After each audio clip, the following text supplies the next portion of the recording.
जय भीम। जय भारत, जय संविधान, जय मंडल, जय जोहार, जय जवान, जय किसान। भारतीय लोकतंत्र जिंदाबाद, भारतीय संविधान जिंदाबाद।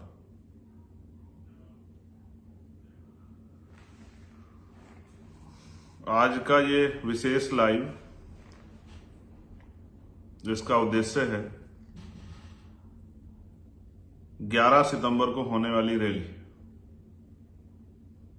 एक आंदोलन जिसको हम लोगों ने तय किया है कि हमें ये आंदोलन अपने लोगों के हितों के लिए करना है, उनकी रक्षा के लिए करना है, उनको सही रास्ता दिखाने के लिए करना है। और पिछले महीने हम लोगों ने इसकी घोषणा की थी। अपनी बात को शुरू करते हुए बहुजन समाज में जन्मे और सभी धर्मों में जन्मे सभी संतों, गुरुओं और महान पुरुषों को मैं नमन करता हूं। महामानव तथागत बुद्ध से लेकर संत श्रोमणी सतगुरु रविदास जी महाराज, भगवान वाल्मीकि महाराज, गुरु नानक देव, संत कबीर, गुरु नामदेव, संत गाडगे जी महाराज, नारायण गुरु, राष्ट्रपिता ज्योतिबा फूले, छत्रपति साहू जी महाराज, डॉक्टर बाबा साहब अम्बेडकर, सर छोटू राम, महामना राम सुवर्मा, चौधरी चरण सिंह, जननायक कपूरी ठाकुर, बाबू जगदेव प्रसाद कुशवाहा, बाबू शिवदयाल चौरसिया, मान्यवर दीना भाना वाल्मीकि, मान्यवर संत राम बी ए प्रजापति और मान्यवर काशीराम साहब को नमन करते हुए मैं आज के अपने लाइव की शुरुआत करता हूं। और आप जानते हैं कि मैं अभी अभी 4 दिन का एक दौरा करके विदेश से लौटा हूं।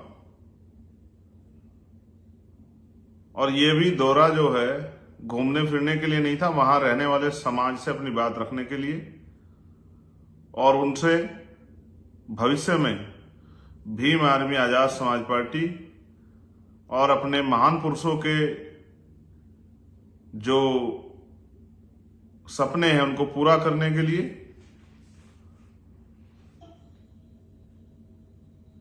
और जो आंदोलन हम लोग चला रहे हैं उस आंदोलन में योगदान देने के लिए मैंने अपने 4 दिन वहां व्यतीत किए। हजारों लोगों से मिला, अपनी बात को समझाया और वो लोग मुझे सुनते भी हैं। मैं बड़ा खुश हूं कि जब मैं वहां गया तो 99% लोग ऐसे हैं जो मेरी पार्लियामेंट के स्पीचों को सुनते हैं, जो मेरे लाइव को सुनते हैं और जो मुझसे बहुत प्यार करते हैं। वो आज भी मेरे लाइव को सुन रहे होंगे, बाद में सुनेंगे, चाहे वो ऑस्ट्रिया के हों, चाहे वो वियना के हों, चाहे वो इटली के हों, चाहे हमारे गुरु घर जितने भी थे जहां जहां वो मुझे मिले, चाहे बरगामो में मिले हों या करमोना में मिले हों या ब्रसिया में मिले हों। और आपको जान के अचरज होगा कि कितने ही कंट्रियों के लोग वहां पर आए, सिर्फ एक दिन की खबर में मेरे जाने की खबर सुनकर कि भाई आ रहा है हॉलैंड के से, पोलैंड से, स्कॉटलैंड से, नीदरलैंड से, इंग्लैंड से, स्विट्जरलैंड से,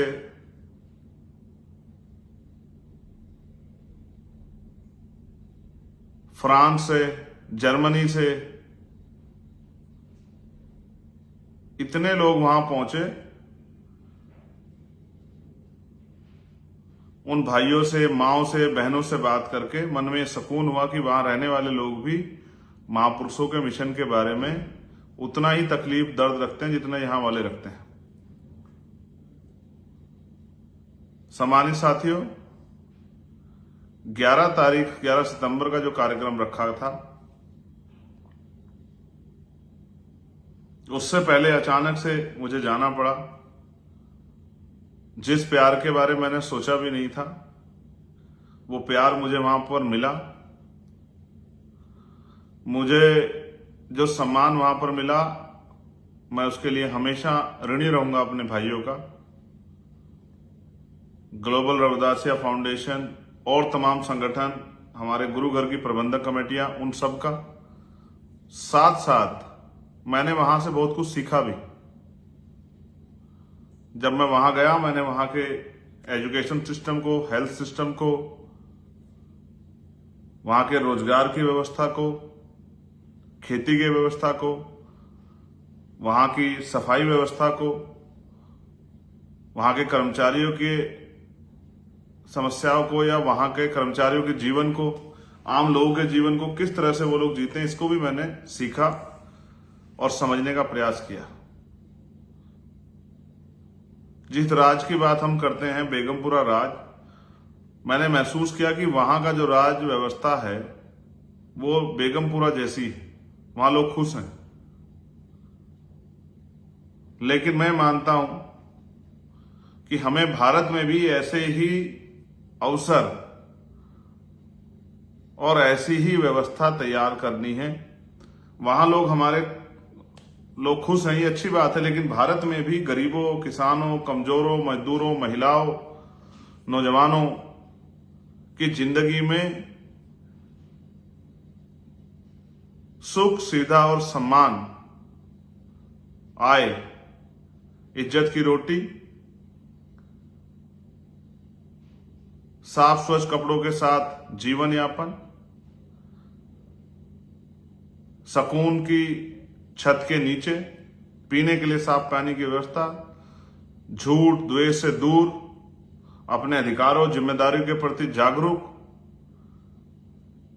अच्छी पढ़ाई व्यवस्था, अच्छी रोजगार व्यवस्था, अच्छी स्वास्थ्य व्यवस्था के साथ एक आदर्श भारतीय का जीवन जीने के लिए तैयार होने योग्य बनाने के लिए भी हमें इधर भी काम करना है।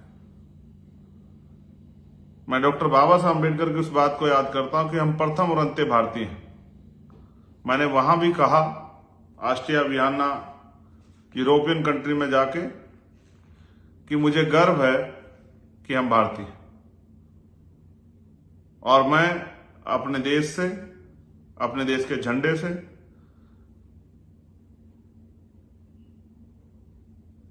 उतना प्यार करता हूं जितना एक बेटा अपनी मां से करता है। मुझे मेरी मातृभूमि पर, मुझे मेरे देश पर, मुझे मेरे भारत पर गर्व। यहां कुछ समस्याएं हैं जिनकी वजह से, चाहे वो जाति व्यवस्था हो, चाहे आर्थिक गैर बराबरी हो, चाहे वो सामाजिक तौर पे गैर बराबरी हो, चाहे रोजगार की समस्या हो, एजुकेशन और हेल्थ की समस्या हो, हम उन सब से दो चार हो सकते हैं। उन्होंने हमारे जीवन में परेशानियां पैदा की हैं। सबसे बड़ी समस्या आर्थिक गैर बराबरी से हुई है। उसके साथ साथ जिसने हमारा जीवन बिल्कुल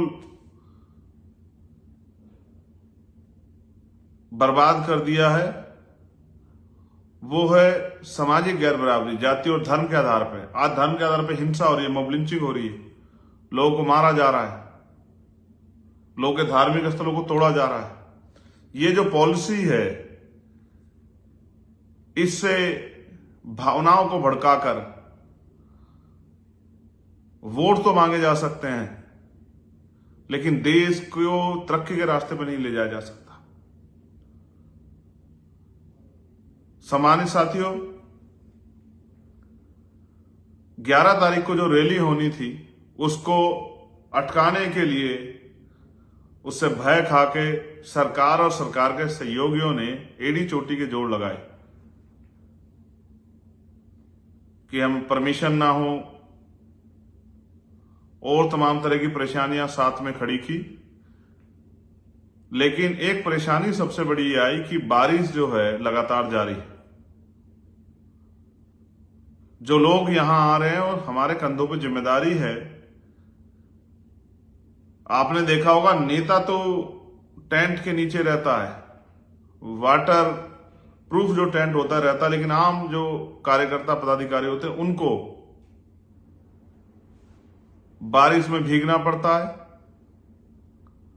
परेशानी का सामना उठाना पड़ता है। तो मेरी और हमारे साथियों की जिम्मेदारी है कि किसी को उस तरह की परेशानी ना हो। इसलिए हमने मौसम को ध्यान में रखते हुए इंदिरा गांधी स्टेडियम जो आईटीओ के पास है, इंदिरा गांधी स्टेडियम जो आईटीओ के पास है, वहां पर इस अपने कार्यक्रम को सफल बनाने की व्यवस्था की है। जो कार्यक्रम पहले हमारा रामलीला मैदान में होना था, अब वो कार्यक्रम आप सबके सहयोग से indoor stadium Indira Gandhi stadium जो है, जो आईटीओ के पास है, उसमें होगा बहुत जल्द, कल सुबह तक। और आज लेट नाइट में उस कार्यक्रम की लोकेशन यूपी से आने वाले लोगों के लिए, जो गाजियाबाद के रास्ते आएंगे, जो हापुड़ के रास्ते आएंगे उनके लिए, जो नोएडा से होके आएंगे उनके लिए, जो हरियाणा से होके आएंगे उनके लिए, जो प्लेन से आएंगे उनके लिए, जो ट्रेन से आएंगे उनके लिए, जो बसों से आएंगे उनके लिए।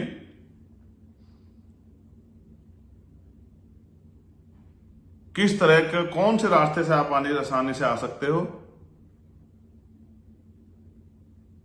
उसका रोड मैप मैं कुछ ही देर में अभी जारी करवा दूंगा। और कल सुबह 11 बजे ट्विटर पर एक हैशटैग भी हम लोग चलाएंगे, 11 सितंबर इंदिरा गांधी स्टेडियम चलो।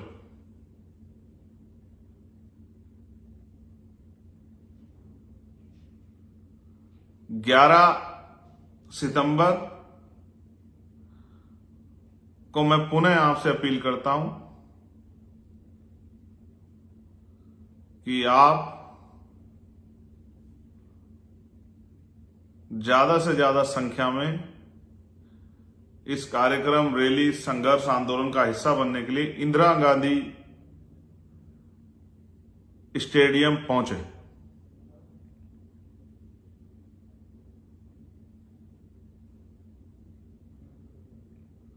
वहां पर अंदर और बाहर सभी के लिए हमने व्यवस्था की है कि आसानी से हमारी बात हमारे आने वाले बहादुर योद्धाओं तक पहुंचाए। मैं पुनः आपको याद दिलाना चाहता हूं, 11 सितंबर सुबह 10 बजे इंदिरा गांधी स्टेडियम आईटीओ के पास, दिल्ली। मैं आप सबका इंतजार करूंगा। हमेशा की तरह, जिस तरह अभी तक आपने इस आंदोलन को सींचा है और मुझे हमेशा से आगे बढ़ाने का, आंदोलन को आगे बढ़ाने का काम किया है, मैं भीम आर्मी आजाद समाज पार्टी के साथियों को कहूंगा कि वो घर ना रहें, एक दिन इस संघर्ष में अपना योगदान अवश्य दें। इसलिए ज्यादा से ज्यादा संख्या में इंदिरा गांधी स्टेडियम आईटीओ पहुंचकर इस आंदोलन को सफल बनाएं। जय भीम, जय जोहार, जय मंडल, जय विज्ञान, जय भीम, जय भारत, जय संविधान। आप सभी के लिए बहुत बहुत मंगल कामनाएं और आशा और उम्मीद कि हमेशा की तरह आप इस आंदोलन को भी सफल बनाकर विरोधियों को मुंह तोड़ जवाब देंगे। मैं चंद्रशेखर आजाद, आपका भाई, आपका बेटा, आपका कार्यकर्ता, आपका इंतजार करूंगा। धन्यवाद।